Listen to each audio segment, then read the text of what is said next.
In this animation, we're going to look at the cycle of El Nino and La Nina.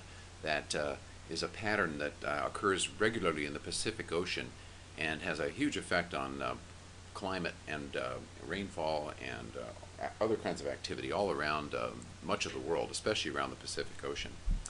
Now, in order to understand the development of these two conditions, El Nino and La Nina, let's take a look at what the normal situation is in the Pacific Ocean. Normally what happens is that you can see those reddish arrows there. You get these very strong southeast trade winds blowing from east to west across the Pacific. By the way, this is North America over here, South America. This red line represents the equator. This is Australia and New Guinea, and Asia would be out of view on this side. So as these trade winds blow, the air eventually rises in low pressure systems and creates a lot of rainfall over on the west side of the Pacific, over near Indonesia. And as that water, and what happens is a circulation cell called the Walker cell is set up here that it basically runs like that. Well, the effect of that is to push the water away from South America. Ocean surface currents are pushed this direction, and that takes warm water and pulls it away to the west, and it lets cold water come up from below. Here we have warm water, the thermocline, the big change from warm to cold, and then cold water down underneath. And as that wind blows and pulls the water away from South America, you tend to get cold upwelling water near South America.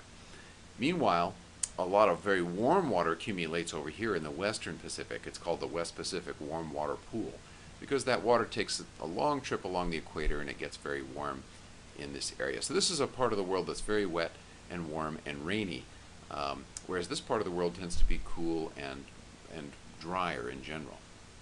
Now, the whole reason this can happen is because these strong trade winds push this water from east to west.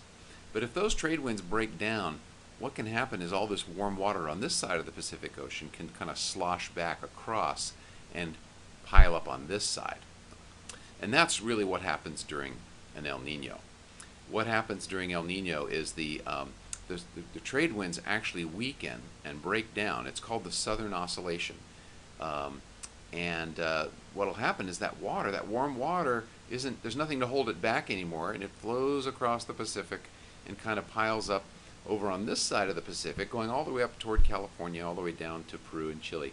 And we don't get upwelling anymore over here, and the atmospheric pressure patterns switch, and so what happens now is that warm water fuels rain and storms, and the trade winds are actually reversed in direction, and this part of the ocean now becomes the rainy, stormy side of the ocean.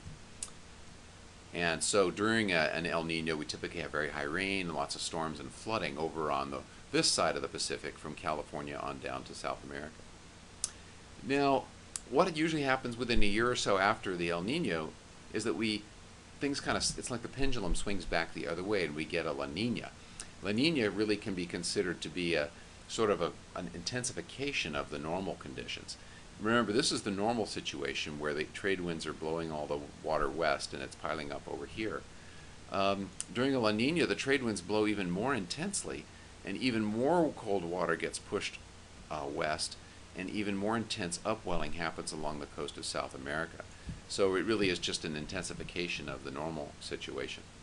So the Pacific Ocean kind of oscillates between these two conditions, the El Nino condition, in which the water sloshes over to our side of the Pacific, bringing storms and rain and warm water, and the La Nina condition, in which the water goes back to the other side of the Pacific and cold upwelling becomes even more intensified.